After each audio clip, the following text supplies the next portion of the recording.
Big Brother's watching. We'll all be watching.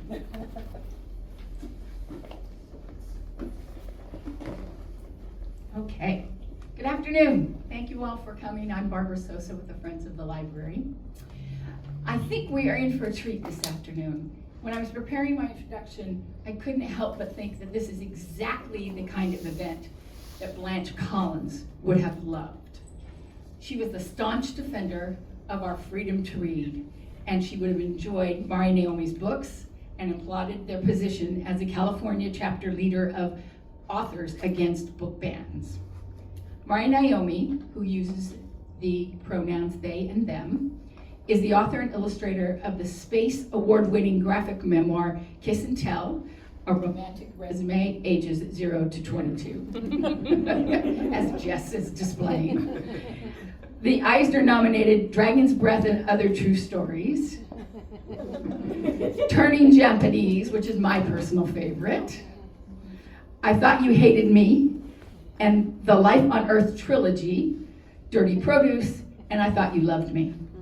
They are the founder and administrator of the Cartoonists of Color database, the Queer Cartoonist database, and the Disabled Cartoonist database. In conversation with MariNaomi today is our own Jess Baker-Shimabukuro.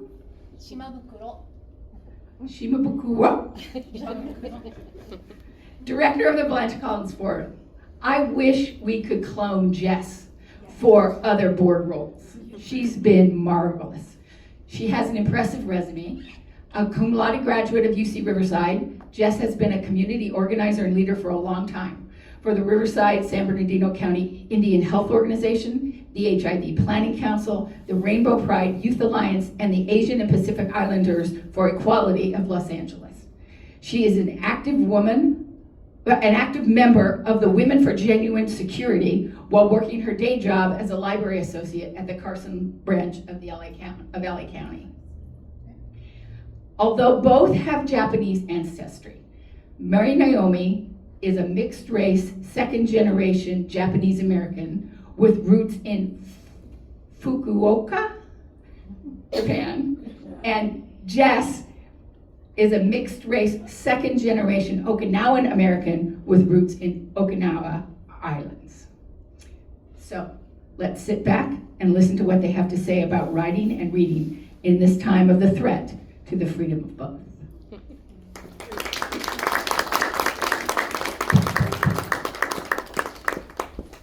Thanks, Barbara. I'm not sure if Barbara mentioned, but Barbara is the president of the Friends of the Long Beach Public Library. She does a lot in advocating for our libraries here in Long Beach. I really recommend talking to her. She's cool. Okay. Sorry, I haven't done public speaking in a while, so I'm gonna go with this.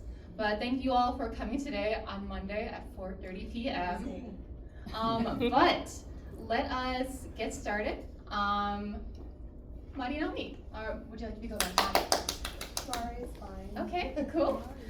All right, I have a couple questions to ask you. The first one I really kind of want to ask you is, much of your work is autobiographical, from Kiss and Tell, I Thought You Loved Me, to Turning Japanese, and so many more. What is kind of like your process of creating like autobiographical like works?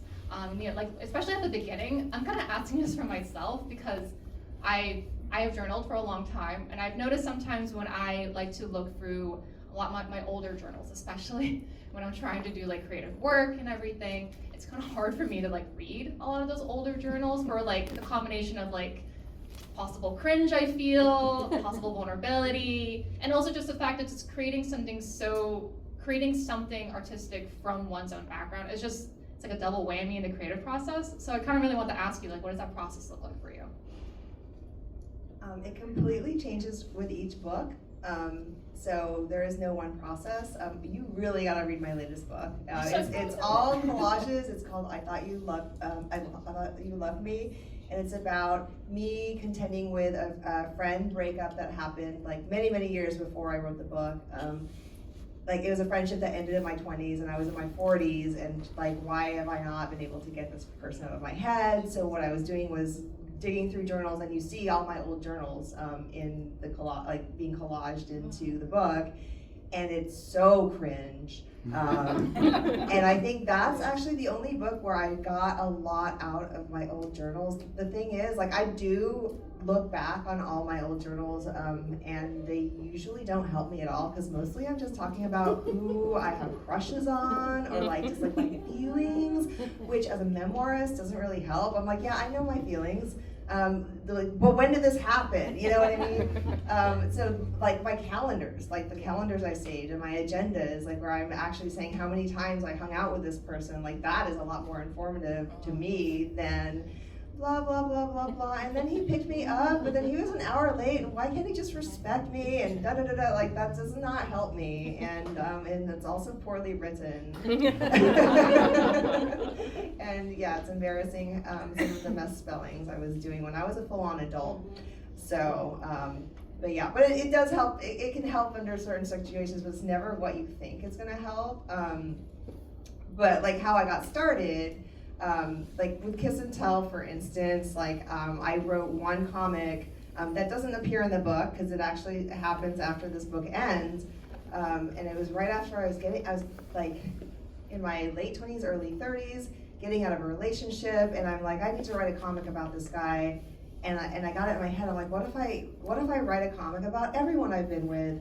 Maybe I could figure out what the hell's wrong with me, and why none of these things are working out. And that was the conceit behind the book. And then, you know, by the time I got into it, like it just kind of turned into, you know, it wasn't a therapy thing for me anymore. I should have gotten therapy. Like, let's just say, in fact, if I had started therapy a lot earlier, many of these books would not exist. But that is how it started. And one thing that was really helpful, like beyond looking in journals and stuff like that was around the time social media began. In earnest, and so I was reaching out to people on Friendster at that time, and then MySpace and etc., interviewing people. It took me 8 years to write this and draw this book, so I was like really doing a lot of research, and that was super helpful as far as like story arcs, figuring out like what was going on with me, because apparently I was not super in touch with my feelings or my intentions when I was 15 years old for some reason. I don't know, like it's weird. With turning Japanese, I already had this book under my belt. I'd been making comics for a long time, even before this book came out. Like I was 14 years into it before Kiss and Tell came out. And then so turning Japanese, I wanted something that was a little more cohesive. And that started off with, I'd been trying to write about that time in my life where I was a Japanese bar hostess. Like even at the time when it was happening, I was trying to write about it, but nothing really came together. So I spent a lot of time just sketching the outfits that I wore in the 90s. Like, and that, you know, that was kind of sparking like memories and stuff. And it didn't really all come together until I realized that like the true story behind it was me trying to get in touch with my Japanese side, which to me, that felt like a different story, but it was all happening at the same time, and it is the same story. And once I finally like let those two parts of my brain meet and connect, then the story came together, and like that, plus several years of drawing, it all came together. But then I Thought You Loved Me was the first time that I just started making the book as I was living it.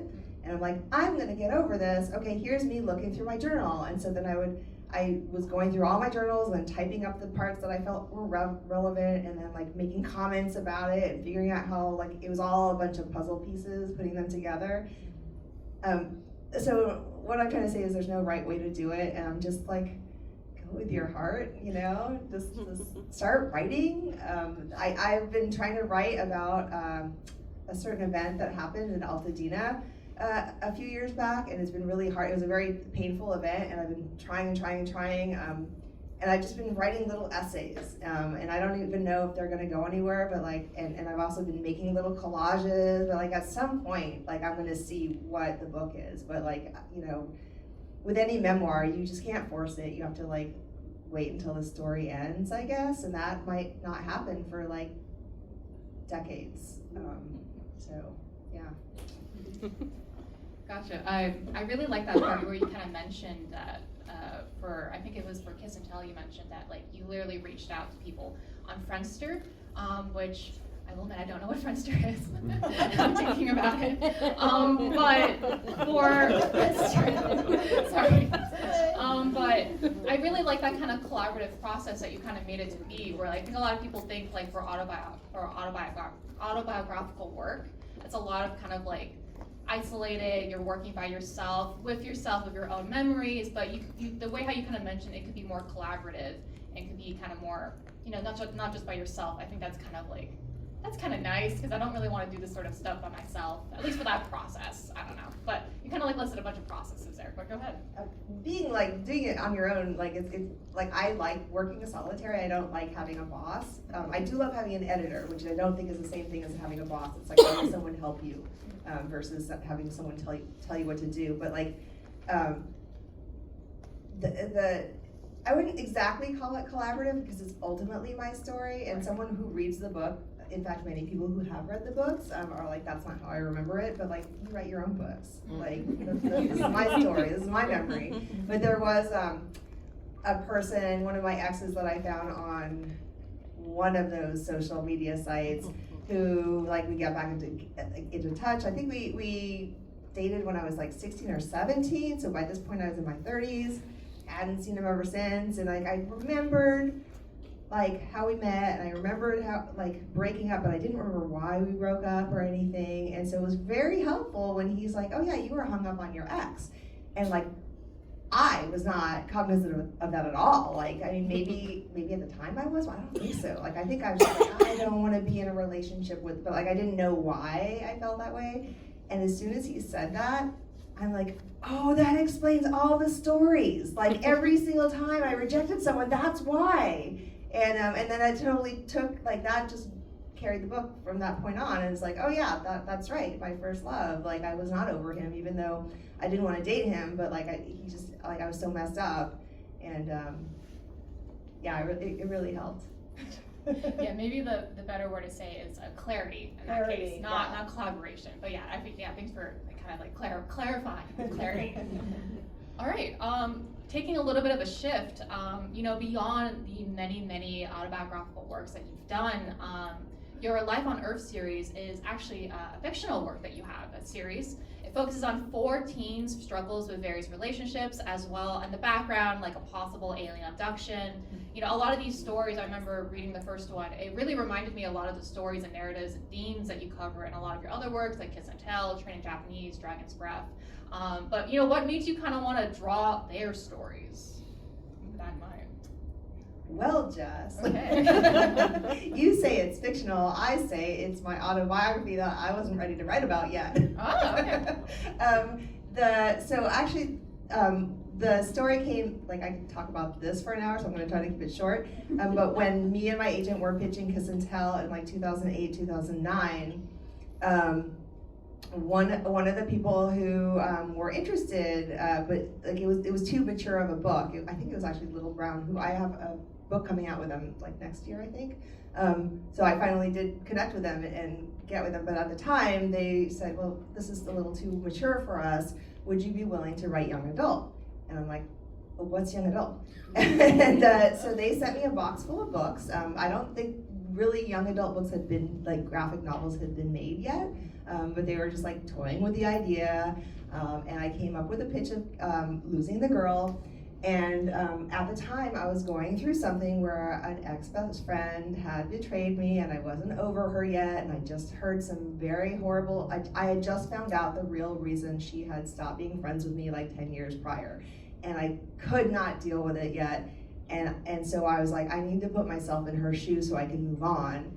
And so I created these characters, these different protagonists where you sit in each of their shoes and see why they were doing the things that they were doing. Because I was literally trying to put myself in her shoes to figure out why she did what she did to me. And then from there, once you start writing fiction, like the characters kind of become their own characters. They stop being the people that you base them off of, and they got their own. But that's how that started.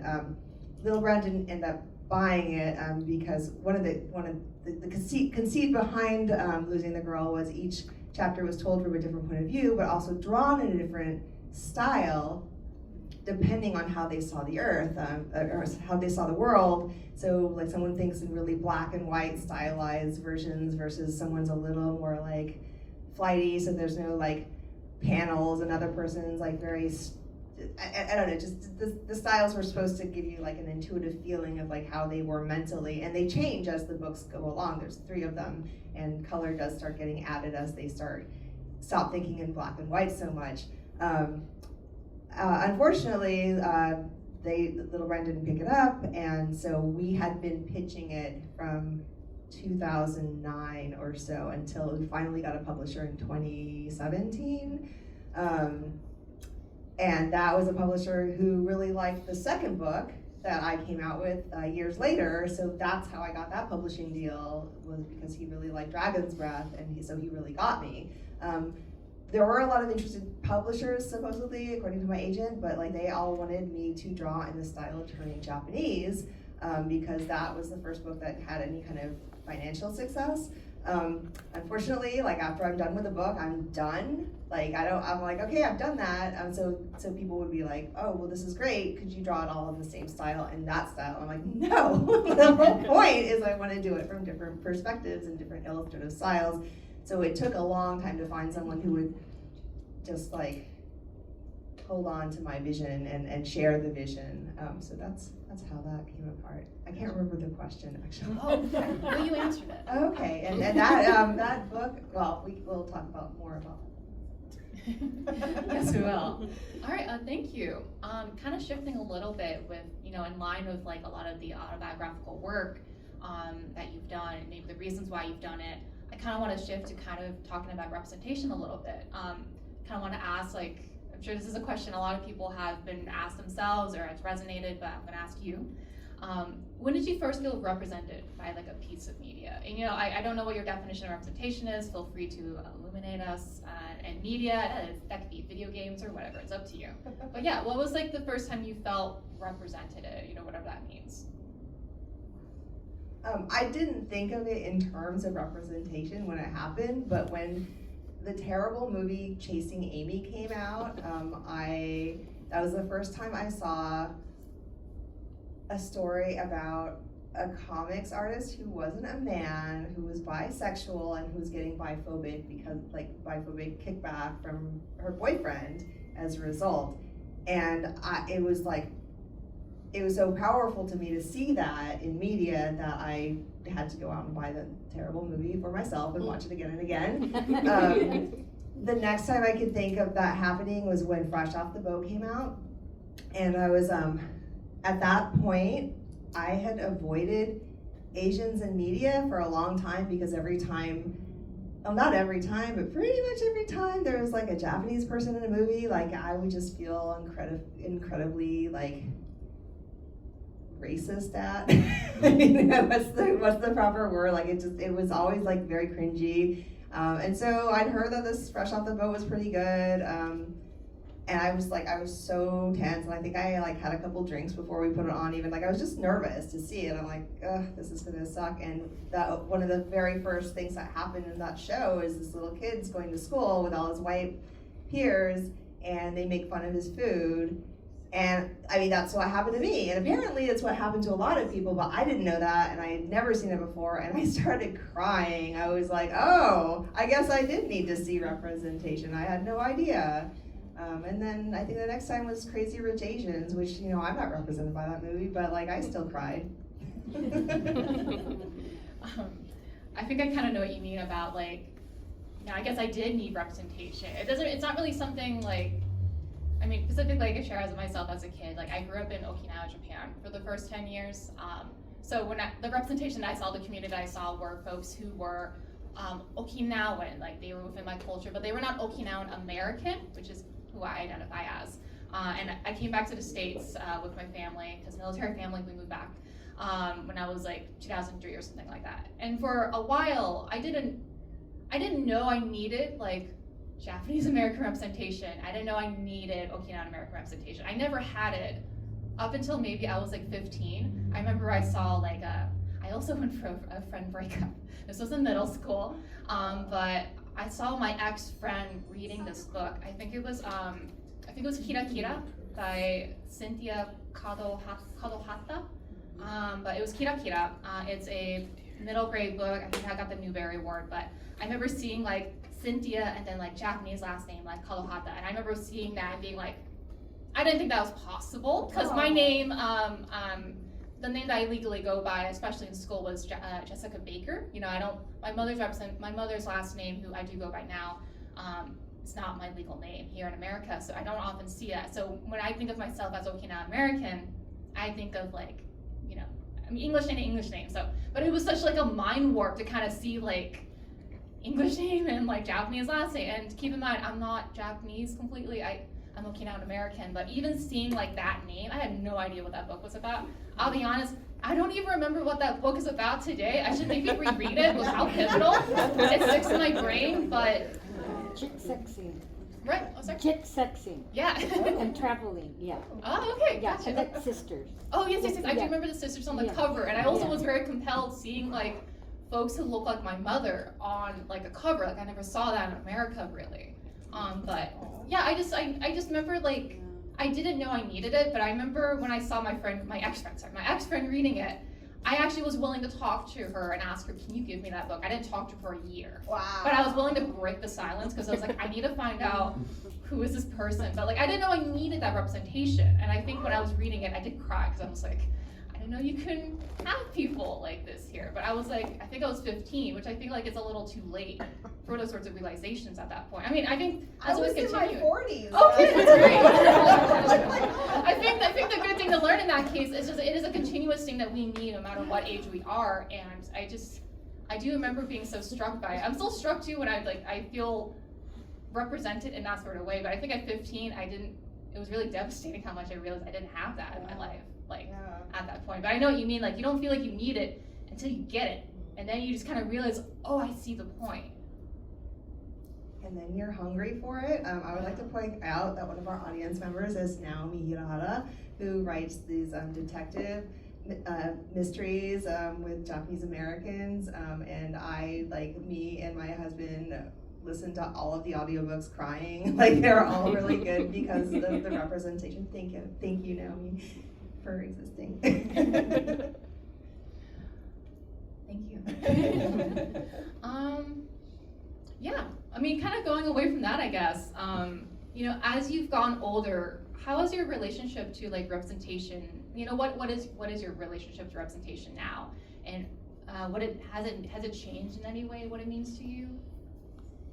I mean, it really depends on like the situation. Like growing up, I was one of the only Asian people like around in my school, like where I grew up. Like there was like one or two others, and they weren't like me at all. When I'm in Japan, like representation to me is like maybe hafu people, like or maybe like goth people or queer people. Like it really depends from scenarios to scenario. Like it's I notice when there's no one like me around, whatever that may mean, like me. Like if I'm the only like weirdo in the room, like I'm very cognizant of that. And you know, when I look over and someone else has got like weird hair, I'm like, yes. Or like I'm at a party with a bunch of straight people, I'm like, okay, I recognize it. So it all depends. I'm about to move to Japan where I'm about to feel extremely different. And so I'm interested to see how that's going to change once I'm there, and how I'm going to need American representation around me. Like it's like, I don't know. It's just all about not feeling ostracized. I think just accepted. It's always changing. Gotcha. I kind of relate by that kind of like. Well, for me, when I kind of like. I'll go with your weirdo example. I like to kind of like, I usually have like really specific earrings that I like to wear to kind of like showcase like, I am interesting. Or like, I like certain things. So I'm wearing my cicada earrings right now, and I'm hoping I happen to know that there's other people in the room who also like cicadas and also like bugs and everything like that. Especially because these ones are kind of like actual size, if you know what cicadas look like. These are actual sizes of cicadas. I don't know they're in California, but I know they're in the East Coast here. Everywhere in Japan and Okinawa. Sound of the summer, by the way. Yes. Sound of the summer. Yeah. Yeah, thanks for talking. Oh, yeah. I mean, recently I was a guest on a celebrity cruise. I was probably the least celebrity out of everyone, but I made a friend, and I made a bunch of friends, but like one person like we don't look alike, we don't have similar interests, except we both love wombats, and immediately I'm like, oh, this is my soulmate, and like she was just filled with animal facts, and I feel like if there's someone else in the room who's filled with animal facts, like insects, like wombats, whatever, like I just like that's another thing that like representation that matters to me, where I'm just like obsessed with weird shit. Like, did you know that wombats poop cubes? I mean, What? It's on a Snapple. oh, it's on a Snapple lid. Oh, Snapple lid. Oh, thank you, Snapple. I mean, I had to read it on the internet. I've yet to find actual imagery. Anyway, I won't go down this road. We'll talk about books. Thank you. Yeah. Maybe we have time. Okay, well, shifting gears again, you are the founder, as Barbara said, you're the founder and administrator of Cartoonists of Color. I'm not going to list all of them again. There are 3 databases, but the one thing I really want to point out that together, there are about 1,500 comic artists listed between all 3 of these databases that you've been running and self-funding, from what I understand, for at least 10 years, at least one of them, but for a long time. Close to 11 years all in total. Can you tell us a little bit more about these databases? Yeah, so I started making comics in the 90s, and it was just kind of accepted that comics were for white men during all that time, like the people who were winning the awards. At least in America, obviously there are lots of cartoonists around the world who are not white men, but like that was just, whenever I was on a panel, it'd always be like women in comics, and like, oh, look at how novel that is. And then later on, it was like people of color in comics, like how novel. But it got really annoying being told that I was an anomaly, because like I knew people of color in comics, so I was writing an article, and I was writing about race. And I was doing a little research, and I'm like, well, this is a pretty heavy subject. Who else is like me that I can consult with this and like for the article? And I Googled, and like nothing came up. There was an article. I think I wrote like people of color or cartoonists of color, and like I got one web hit of like these 5 black dudes making superhero comics, which is fine, but that's not what I was looking for. I was looking for a little bit more. So I started listing everyone I knew, and I think I had like 12 people. Like I didn't know a whole bunch of people at the time. It's 2014, and so then I started crowdsourcing on the internet, which is very normal now, but at the time it really wasn't a thing. So I was kind of I was really venturing out, and I just couldn't believe how many people. Suddenly I had like 30, 40, like 100 people, and I'm like, wow, this is a lot of people. And so I'm like, this is too many. So I stopped like writing them down by hand. I'm like, I should put them in the spreadsheet. And after a while, I'm like, how is this not online? Like, how is this information not available to the general public? Like someone should really make a database. And then I realized, oh no, I have this information. So even though, and maybe this was a form of procrastination because I think I had a deadline, and of course I had a deadline, but I'm like, okay, this is something I have to do. So I made a really primitive looking website of just a list of people and their websites of cartoonists of color. And at this point, I'm like, and then me and my husband kind of worked together to so that I could just type in something and like have it feed into the website. Real primitive. I got lots of complaints about the free work I was doing for the community. But it was like, oh yeah, that's what community work's all about, is getting complaints from people who aren't actually doing anything. No, it's fine. And but by this point, I had this list, and I'm like, I should do this for like queer cartoonists too. But that was a little trickier because I didn't want to out anybody. So I did make a database, but only of people who were in queer anthologies that were publicly available. And then around that time, I was like, And some people in the Cartoonists of Color database didn't want to be in it, so I'm like, okay, this isn't how to do it. Anyway, long story short, someone eventually like forced me to let them help me. And so we created an actual database, and like I didn't want anyone to help me that I couldn't, because I would want to pay them for their time with this, and everyone kept offering, but I'm like, I can't pay for you, like this is already, you know, and I don't want to accept free work. But then this random person just did the work and sent it to me, and I'm like, well, I can't, like, okay. Can't say no. Can't say no. So yeah, this guy, he's great, Cameron Decker, and now I actually pay for him because I can. Like I do get donations every once in a while. Plus I pay him out of pocket, like especially if he needs like like if I know that he's having like in need of vet bills or something. I'm like, okay, well, let me just give you a couple thousand more, like. But yeah, so he made it into an actual database, and we have a system now where people just submit their own information. They submit like an image, so that way no one's like in there against their will. And that's how it was going until pretty recently, when somebody got elected, and suddenly I was getting a little bit more online harassed than normal, and all these lists like Book Look started coming up, ban book lists, and at this point I was working for Authors Against Book Bans, and I realized all these people were putting together lists of people to ban in their schools and libraries, and I decided I didn't want my database to end up in one of those lists, so I've taken it offline until I could figure out something better to do. I have consulted with some security people. I'm gonna have to do some security upgrades, and that's gonna actually cost more than I can afford. So eventually I'll be doing a GoFundMe, but it's offline for now.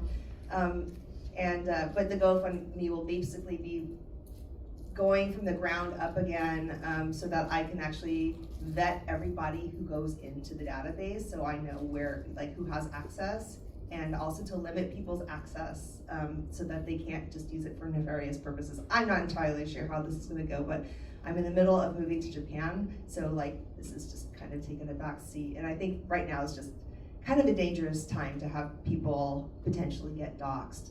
So yeah, it doesn't exactly exist in the public right now, but it hopefully will in the future again.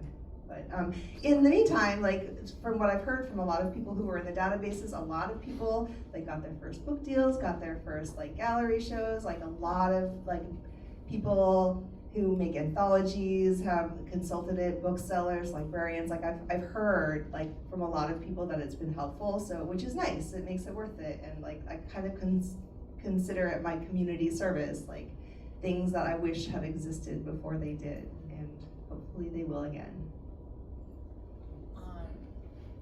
Yeah, I'll be honest, I remember when I was getting ready to kind of contact you and everything like that, I first saw MariNaomi, they did like a lecture at UCR, the school I was attending, and at the lecture they mentioned their databases, and that was about like maybe 10 years ago or something like that, and ever since then, like every couple years or so, I like reading comics. I really like graphic narratives and stuff, and usually when I'm looking for new people to read, I usually used to go on your databases.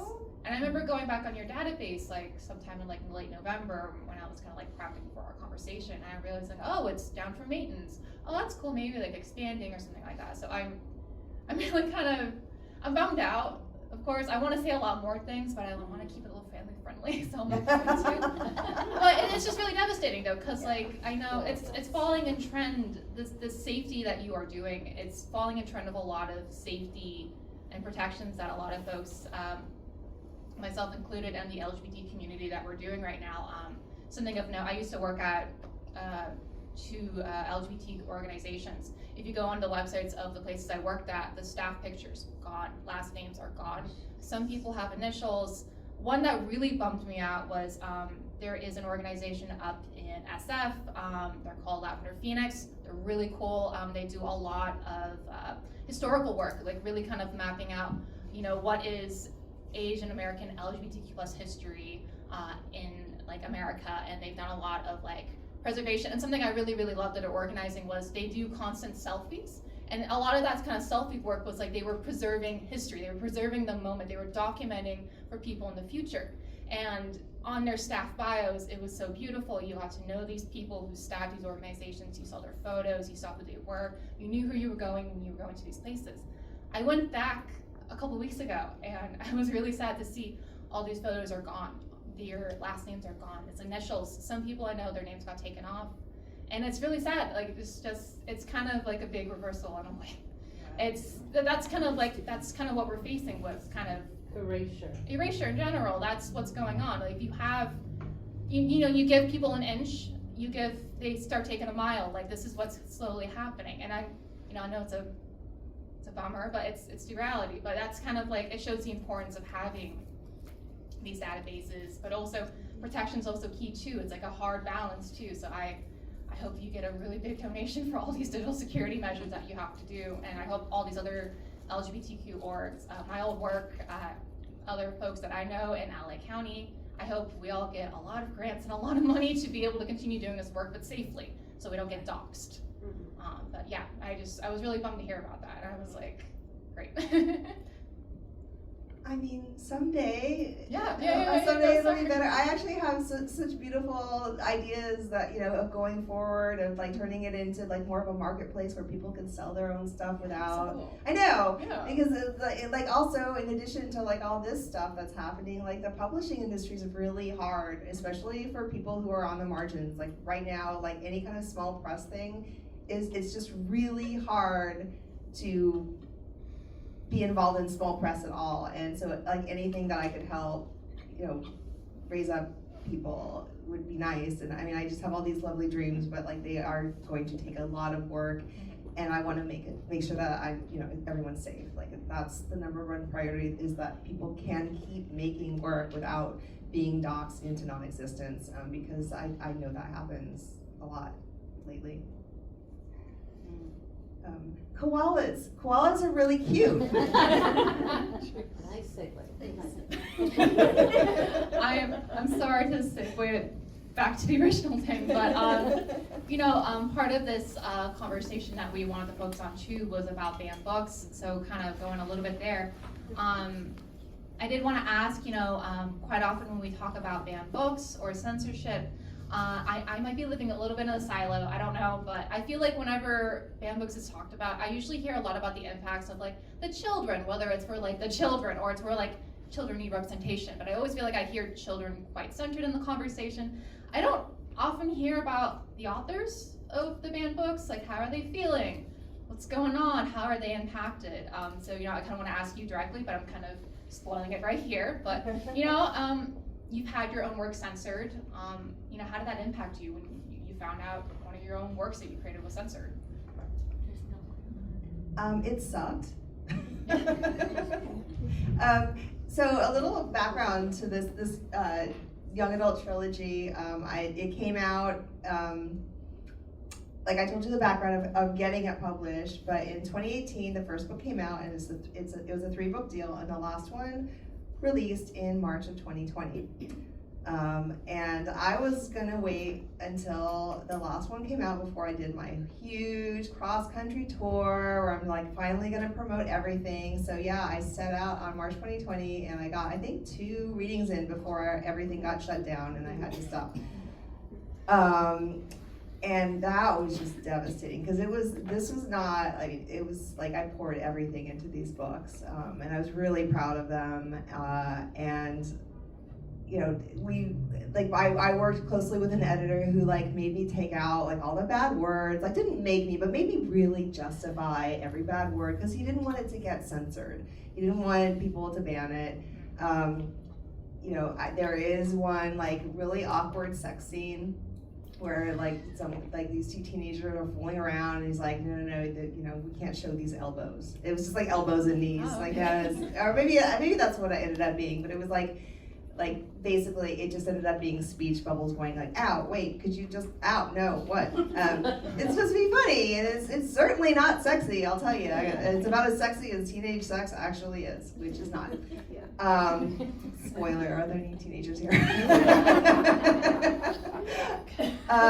Anyway, so we really worked hard to like make it palatable and good, and like he was a really great editor, like he really got me. And so I was really gonna just push it. So when March 2020 hit, like people weren't on Zoom yet, and I think if it had come out like 6 months later, I could have done like the circuit over Zoom, but like I basically missed the chance. The books all got great reviews. The last one came out and it just completely tanked. No one bought it because the way that like a book to this specific audience would go out is they would, like, the kids would find it in libraries, and all the libraries were closed. And so when a book does really bad, what that means for the author is that you may get more book deals in the future, but your advance, like, you might also not, and also your advances tank, so like you might not get an advance for your next book. And so like all the things that I built up in the first 8 books of my career, and at this point I'm like, getting a little older, I only have so many books in me, like it just wasn't looking good. Like I'm like, oh, I think that's it. I don't think I get to draw comics anymore. Like this really sucks. So I was dealing with that, and I was also dealing with the pandemic. And so I'm like, well, I guess I'm not doing comics anymore. And I was keeping myself busy, like trying, watching people I know get sick, and not that many of my friends died, but there was a little bit of that. And it was really hard, and then I also was going through this really traumatic thing in Altadena. So I think it was like during all that trauma, as that was as I was about to move out of there, and like things were sort of like maybe gonna get better soon, one of my best friends texted me, and her boyfriend saw in the LA Times that this book was banned in Katy, Texas, for queer content. And I'm like, well, isn't that a stab in the heart? Like, oh, kick me while I'm down. And I was born in Texas, so it felt very personal. I was so mad. It takes a lot to get me mad too. Like, but I was so angry, and this sounds really stupid, but just bear with me, that I went to TikTok. And I just, like, all I could do was like speak directly to the woman whose name was in the article, who banned it. I think she's actually on the board of supervisors now in Katy, Texas. She's my age. And I was just like, I said, how would you feel if someone were banning you for who you were? Like, it wasn't even, like, there's no queer content in this book, and that's what it was banned for. And I know, I'm pretty sure that the way she found this and thought it had queer content was because she typed in queer cartoonists or queer comics and saw my database. Like, I'm pretty sure that the database is responsible for me being a banned book author. Because, yeah, again, there's no queer content in this book. There are in books 2 and 3, which are not banned. But yeah, maybe after this video goes out, we'll be, I don't know. Yeah, so I was super bummed. And like, I mean, just, yeah, kicked while I was down. And like, it's not how I thought I would feel. Like, people always say like, oh, if you're a banned, like, that's a badge of honor, but it's not. And I was starting to learn more about banned books at this point. And just like most people who get banned don't ever know it. Their books just kind of disappear. Their careers just kind of fail. But like, the LA Times happened to write about my book. I don't know why. I didn't know the author of the article. Like, I don't know why they chose to call out this book. But I'm grateful, because then suddenly it started having sales. Suddenly everyone wanted to read the banned book. And of course they were disappointed because there's no queer content. But that's fine. Yeah, if you go on Goodreads, they're like, oh, why is this banned? So disappointed. So it's like, wow, I'm disappointing everyone. That's right. But that, after that happened, despite like just the big punch in the gut, then suddenly my career was revived. Suddenly everyone wanted to hire me to speak about banned books, or wanted me to do a comic for them, or wanted to publish another book. So it kind of revived my career, but only because of the LA Times. Like, there's probably thousands of authors who are not getting that red carpet book banning experience that I got. So yeah, I have mixed feelings, mixed feelings about that. Definitely not good though. I would not recommend. 0 stars. Like, yeah, that's how it felt. I'd say 5 stars on Goodreads for using the girl. You want to go to Goodreads, or what's the non-Amazon one? Stirgraph, thank you. Oh, I haven't. Oh, It's great. good. You can upload your Goodreads content onto Stirgraph really easily. Anyway, sorry, a little plug for Stirgraph. Yeah, thanks for sharing that. I can't imagine. But Highs and lows. Like, yeah, it's very much roller coaster, especially during all the stuff that you mentioned you're going through. It was just a lot. I guess it kind of leads me to, I've heard that you are involved with Authors Against Banned Books. And I kind of wanted to ask, what is Authors Against Banned Books, and like, how did you get involved? it's actually Authors Against Book Bans. Oh, sorry. That's okay. And a friend of mine started it. She's one of the founding members, and she said spread the word. And this is at a time where like I, as well as like lots of authors, I'm sure, were like, oh God, what can we do about this? Like I feel so helpless. I mean, here's the thing. Like if you have a banned book, you're probably not going to find out. There are lists out there, but it's really hard to access them as an author or any individual. And this is actually not necessarily a bad thing, because if we can't access them, then the Moms of Liberty can't access them either. So, it's not something that just like the databases, is like, well, you don't really want to spread that around right now because people are using it for negative purposes. And so what they do in a nutshell is if you're an author and you believe in that books should not be banned, then you just sign up, and you can be as involved or not as you want. So some people, you just might get the emails, and their emails are very informative. They have like meetings that you can or cannot attend, and they invite people like lawyers or whatever to guest speakers to talk about like the subjects and like what you can do. They stay informed through their network of people, like what's going on throughout the country, and inform us like, oh, well, here's a postcard writing campaign you can join, or here's what's happening in Huntington Beach right now. Mm-hmm. And so there's a few really dedicated. They're all authors. They're just like keeping track of what's going on, keeping everyone informed, and we're collectively trying to figure out what can we do about this. So that sounded great for me, because like in my head, I'd even just thought before this even happened, like, God, at the time, the people who were doing the book bans, it was just like 11 people were doing like most of the book bans. And I'm like, well, what if we had like 11 dedicated other people who are going, doing the other side? Like, could we counter that?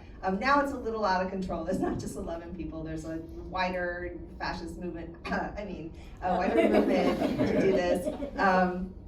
So I just I felt like very, very empowered that she was even starting this. And I'm like, look, there was like a question on the intake form, like, how involved do you want to be? Would you be interested in being a leader? And I said yes. And I think because I had been doing my own activism work, especially with like the Cartoonists of Color and the other databases, they were like, would you be interested in being the California leader? And I'm like, I don't know, okay.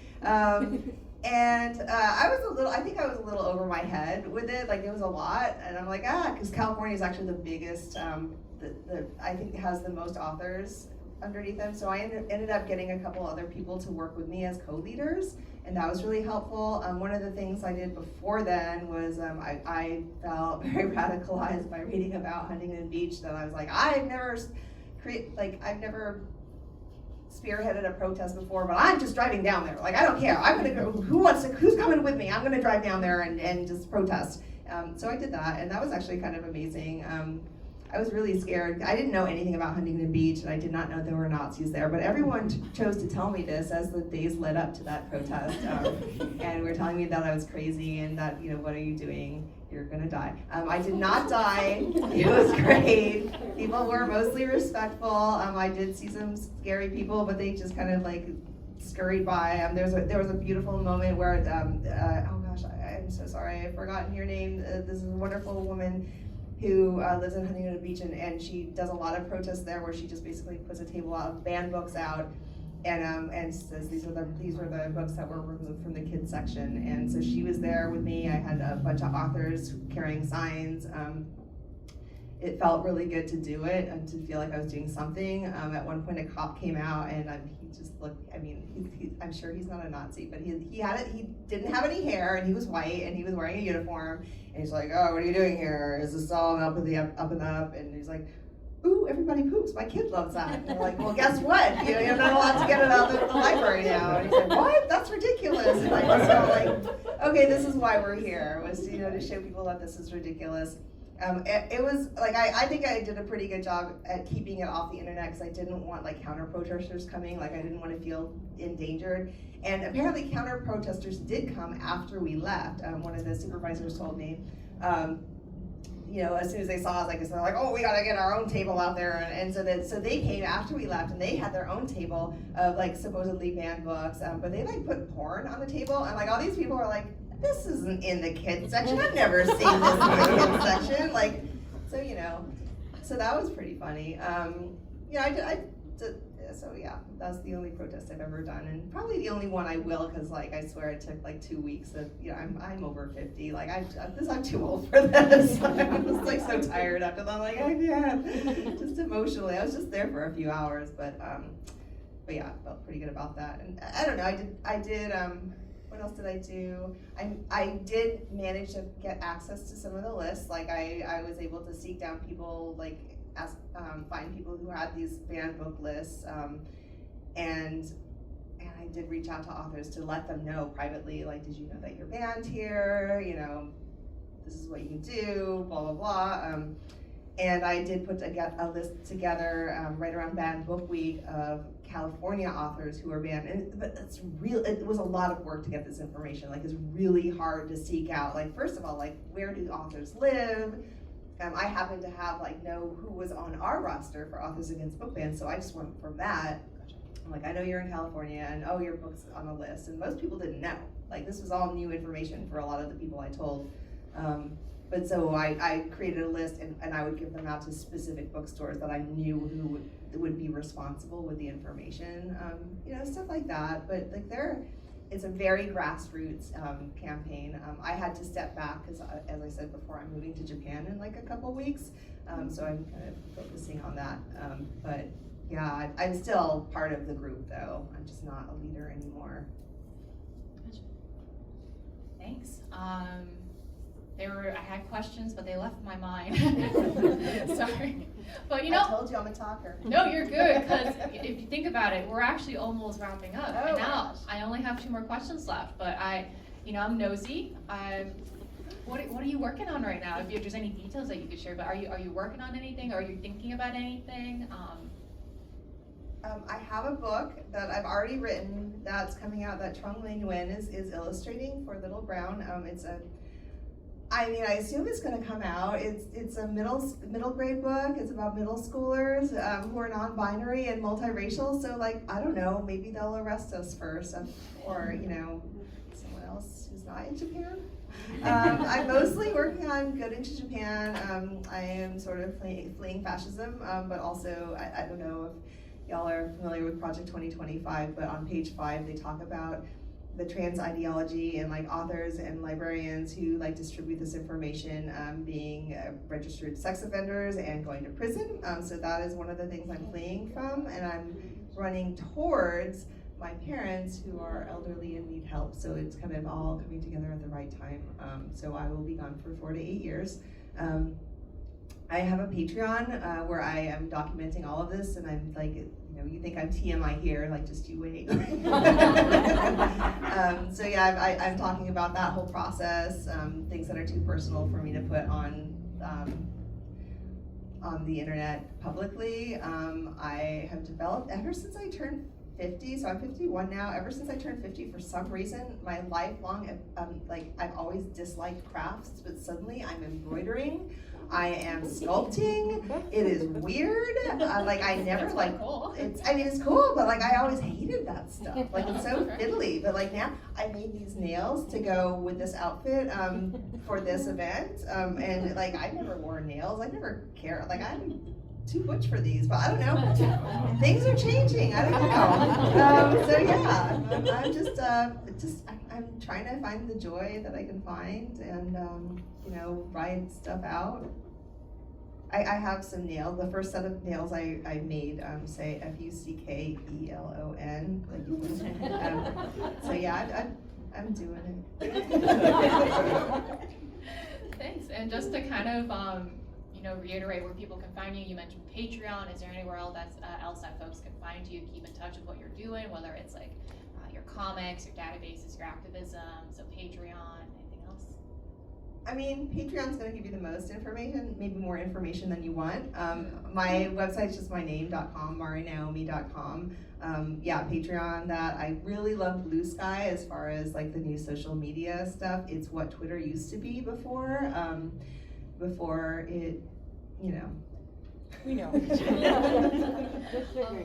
And if I'm correct, I think you sometimes post this on Instagram, but you have like little short comics that you do, like little like day in the life kind of things. I remember seeing Those one. are from Patreon. Those are from Patreon. Yeah, Okay, yeah, so yeah. if you follow them on Instagram and you want more of those sort of comics, I actually remember the cruise one that you did. I found it really funny. You can find them all on Patreon. They're quite good. They're really beautiful. Oh, really thanks. recommend it. Yeah. Any last things before we kind of take it to the audience? Of any questions they want to ask Let's you? do the questions. All right. Cool. Great. Anybody have any questions? What I'm gonna do is a mic is gonna be handed to you. We'll go towards you. But yeah, any questions? The floor is yours. So this has been amazing, thank you. I don't know if this is actually on. It's on. Oh, it is? Okay. Oh, yeah. Hold it up close. Would love to hear how you've navigated, you mentioned your aging parents who you're running towards, their view on your art, and has it been supportive or any dynamics within your family? So this first book that I published, Kiss and Tell, is a memoir of my sex life as told from all my hookups. Each one is a story. And I dedicated my first book to my parents, and it says, "This is dedicated to my parents, who I pray will still speak to me after they read the contents of this book." It's complicated. Like I don't know. I could go on for like hours about like memoir and like what's ethical to talk about. Like ultimately, like my rule is to tell my own secret and not other people's secrets. Sometimes my secrets do involve other people. If I still want to have them in my life and if I respect them, I will like talk to them about it first. Maybe not ask if it's okay, because you can say, "Is it okay for me to write about this?" And someone will say, "Yeah," and then they can change their mind after it's in print. In fact, that's happened a number of times to me, and I'm just like, okay, I'm just gonna give you a heads up that this is gonna be out there. Talk to me, you have any problems, like let's talk, and maybe I'll make changes. I haven't so far, but like maybe, I give the option. So yeah, with my parents, that's also an issue. Like they are very different from me. My dad, until Trump got elected the first time, my dad was a Republican. Trump actually brought me and my dad together. I know, the one good thing that happened for me for that. But yeah, we don't exactly see eye to eye. Like my dad and my dad was my mom's first and only kiss, so it's like they're very different, and I'm like a happy slut, like I'm just, I'm like a person who wants to try everything, and I have, if you could read about it if you want, not everything, I mean, I've always, I try to be kind, I try not to hurt people, and that's generally my motto, is trying not to hurt people, so like I do try to keep other people in mind, but yeah, there's been times where I've written things that my mom was okay with, and then after like giving it some thought for like a number of years, she's like, "That was too personal. I wish you hadn't written that." And I'm like, "I'm sorry, Mom." But then later on, she sent me this email that I keep in my inbox saying, "I reread that, and it's really beautiful how you did that." And I'm like, it's the only compliment my mother's ever given me. So yeah, it changes with time. So I don't know. It's so complicated, like involving other people with things, and which is why fiction is really great to write, because you could put all that stuff out there. but the problem with writing fiction is everyone thinks you're writing about them. Like, everyone. Like I cannot tell you how many arguments I've had with people, like, no, this isn't about you. I don't even remember you. Like, what? Yeah.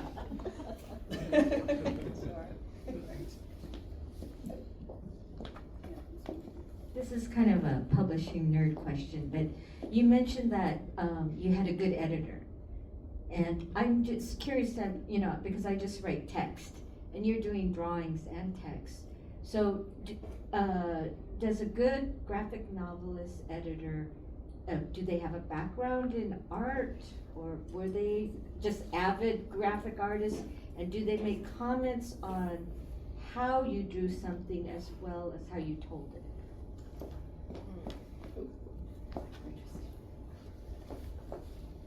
So I have not disliked any of my editors so far, but they've all been very different. Like some are very hands-off. The editor for the kids' books was probably the most hands-on, and it just really helped that we had the same vision.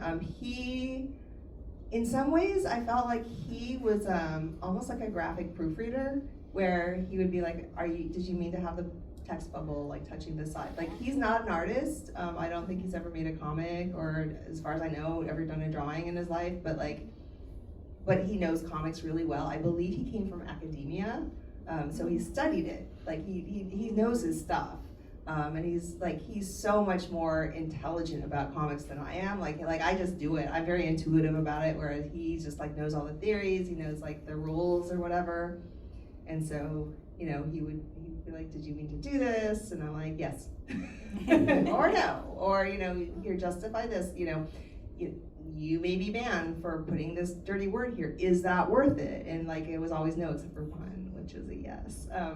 But I don't think a lot of the editors I've worked with were not, but a couple of them were actually cartoonists. It does make sense to have cartoonists be editors, but I think he was probably the most involved editor, and it just really helped that like he really knew my vision and had the same vision as I did. Yeah, I don't think you need to be able to like sing in order to tell like someone who sings like what they're doing right and wrong. You know what I mean? Like, I can't sing, but like I know when I hear bad singing. It's usually coming out of my mouth, actually.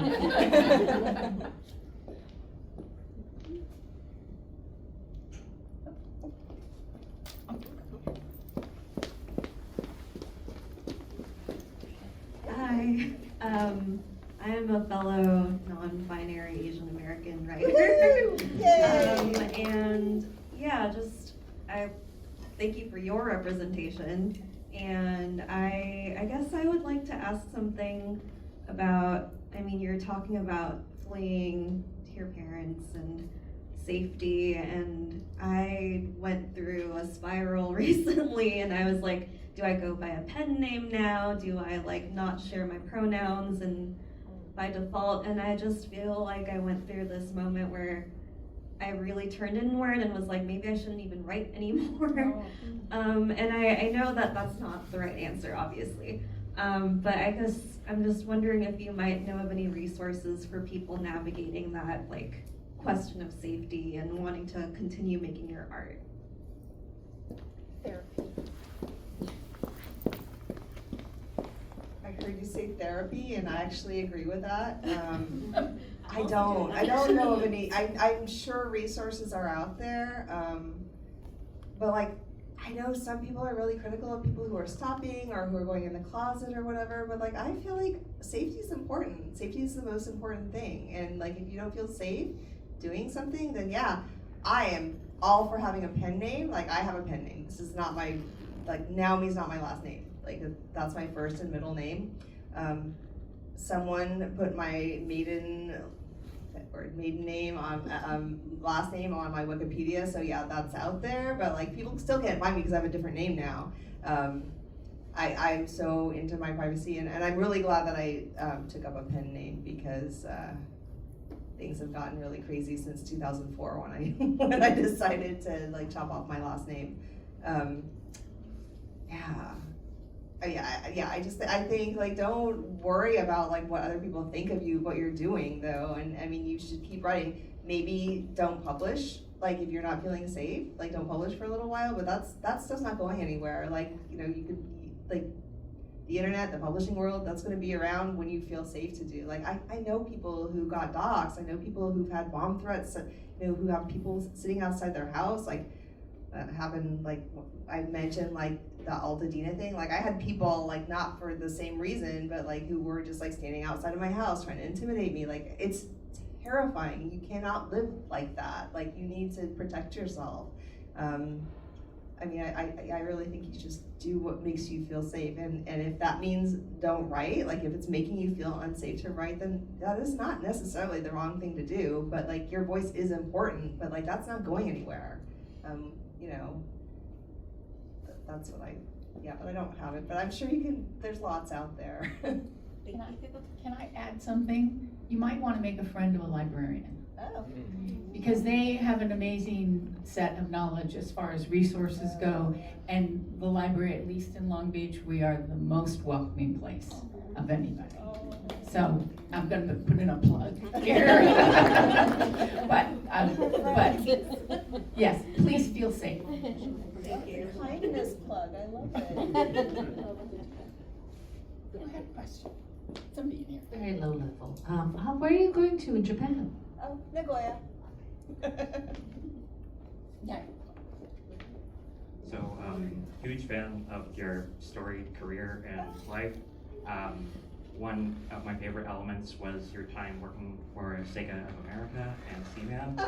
I'm like probably like one of the world's biggest Seaman fans. Oh my God, thank you. If you want to like talk about that a little bit, and like maybe like would you ever explore translating that? And I know you mentioned you're afraid of getting sued potentially, so like maybe translating it into a work of fiction through comics or. I think this is our last question. Okay. Close on time. Okay, you might be interesting to know that on Saturday I had Shabu Shabu with like the whole Sega crew who worked on that whole like that whole localization crew, which it was like the most magical group of people, and working on Seaman was like, that was one of the best things I've ever actually feel like I put out in the world. Even though, you know, these are more personal to me, but actually Seaman was very personal to me because like that was my voice. I wrote the whole like over 1,000 pages of dialogue for that little fish. But like it's not my property. Like so the people who get to know me, who played the game, they're like, oh, it's like I'm talking to a less grumpy version of Seaman. Like that's basic because it was just me, you know, at age 28 or whatever, like answering questions through a grumpier lens. Like it was, but. Yeah, it's not my property. It's not my place to talk about it so much. But I've talked about it a little. It was such a magical time. I actually wrote a comic about that. Kind of talks about it a little bit. It was in this recent anthology called Critical Hits. I think it was 2022 or something, and it was a video game anthology. I was the only comic in it. But I was mostly talking about working for an unnamed video game company, not Sega, and that was toxic and horrible. But like I mentioned Sega, it was just a really bright, shining light in my life. Wonderful. But yeah, I don't know. I talked about like to my ex-coworkers about it, and they're like, well, do you ever want to work in video games again? I'm like, I don't know. I mean, yeah. Maybe someday. Yeah, I know. Never say it paid way better than comics. Not that particular game, but Yeah. So Good. Thank you. We can do a couple more questions if somebody's still. We have plenty of time. Oh, nice.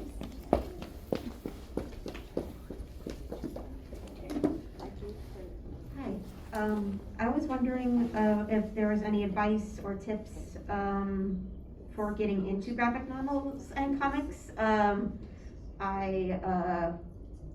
I wanted to originally do that back when I was in college, but then the pandemic happened right as I graduated. So I've just been kind of floating in 5 years of like, hey, what do I do?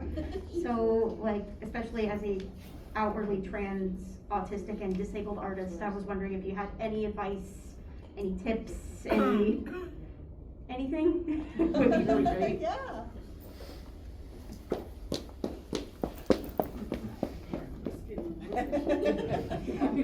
I think, like the best thing you could do is just, and this sounds really stupid, but just like make what you love. Don't look at industry trends, because by the time you're done making a graphic novel, like the industry's gonna change. And right now we're especially in a flux. Like there's nothing consistent. Like right now, middle grade books are what's selling, young adults really like hot, but that's not necessarily gonna be the case in like 3 or 4 years. And drawing a book takes so freaking long. Don't expect to get rich. Don't expect to even make any money off of it. You've gotta really just love the process, and love. I mean, I find it so rewarding. Sometimes it's really frustrating writing or drawing, but like, I feel like coming together like as a community is really important. Like just like this is really great. Like seeing that other people are out there, like that's really important to me. Like there's a lot of really good perks that don't involve money. I mean, you can make some money, but it's not going to be like it's real. Like take it from me, this is my day job, and it really is a huge struggle. And I have a partner who has health insurance, so that really helps me. And I've made money in other realms of my life, and that's how I get by. But like, just especially if you're in California, it's going to be a struggle. But that said, like, I feel like a lot of people are just really chasing, like, I don't know, what do you call it? Chasing the dragon, where you're like, oh, I have this idea of what it's going to be like, and it's not. Whatever your idea is of what it's like to be a cartoonist is wrong. it's really about doing something that you love, doing like making comics. Like it's just another form of expression. Like if you love making it, then you should just do it. If you have the resources, like getting together with like a group where you can egg each other on. If you can find a mentor, that's really great. Or go like I taught an MFA course. I wouldn't really necessarily recommend that unless you have tons of money to throw at it, because it's a lot of money. But I also see how it's helped people, to find that community. Like it kind of just gives you a quick boost to do the things that you're probably going to end up doing anyway, but you'll do it faster in that scenario. But I don't know if that's necessarily a good thing, because it takes a long time to really find your voice and to find like your style. Like I still feel like I haven't found my style, and I'm almost like 12 books in. So like it takes a long time. But like, I don't know, if you could find as much joy in making a comics as I found joy in making these nails the other night, like I'm just like giggling, while I'm making it. Like that's really important. Or if you find a catharsis, like just really focus on how that feels, and don't I feel like it took me so long to get my footing in comics, partially because I was so precious about it. I was trying to make everything perfect, but I wasn't necessarily a great drawer. I'm still not a great drawer, but like I can get by. I can like put something on the page and you'll know what it is, and that's like most of the struggle. But it took me a long time to get there, and I don't know. I feel like don't be afraid to take shortcuts. Try, like when you're talking to people in the community, don't try to network. Just try to make friends. Like just like connect with people, but don't try to climb. Like social climbing, like people, like when you're like, oh, like you friend someone and then they instantly DM you. You're like, oh no, what do you want from me? Just try to be like a good person and be supportive of other people. Don't expect people to help you out, but like if you put out nurturing vibes, you'll get them right back to you. Just normal, decent human things, but just like it's art. But like comics is an amazing community, more so that I think than a lot of the other fine arts communities are, because like there's like the competition is different, like because there's like no money in it practically. So so people, you're gonna find a lot of really beautiful, dedicated people, like and we're all very fashionable too, which is fun. Yeah. I'm gonna stop there, but that's come to me after. I can talk more. Lisa, you had one more question, and then we're gonna. Okay. You scared me a little about the 2025 thing, like whoa. But and I hear you being very realistic, but also hopeful. I mean, I hear you say things like, okay, right now, for these folks that are writers and that, and things will change. That's the message I get from you, and I appreciate that. Yes, I know.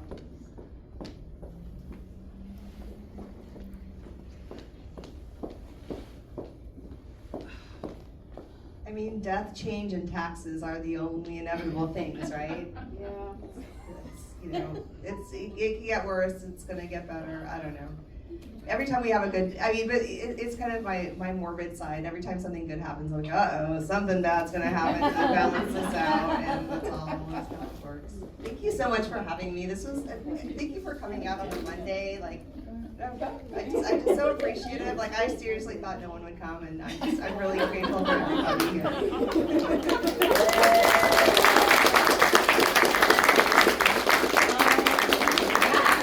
Just to round out with a little thank you, I also wanted to share real quickly to you, Mari. I actually wanted to share to end this little whole thing.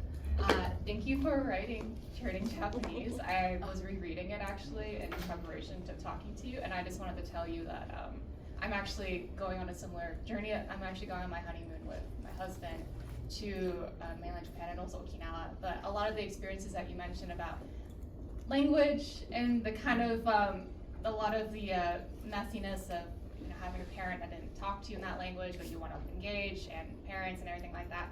I felt very seen. Aww. I cried a little, but the text that you wrote, I actually showed it to my mother a little bit to kind of show her, like, this is why it's big. You should talk to me, and we should get to it. And my mother, who she was very much like, you guys speak English because we're in America. She's starting to talk to me more in Japanese, and she's starting to talk to me in Okinawan language, which if you don't know, Okinawan language is dying, but she's been talking to me more about it. So I kind of want to thank you for kind of like the work you do. It's very important that we have people, like just more folks like us who look like us writing our experiences, because this is the main point. So yeah, thank you for that. All right, y'all.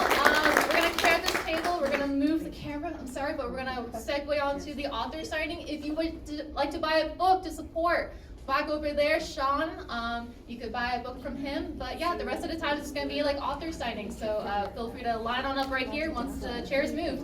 Thank you all so much for coming out again. 4:30 on a Monday. Thank you.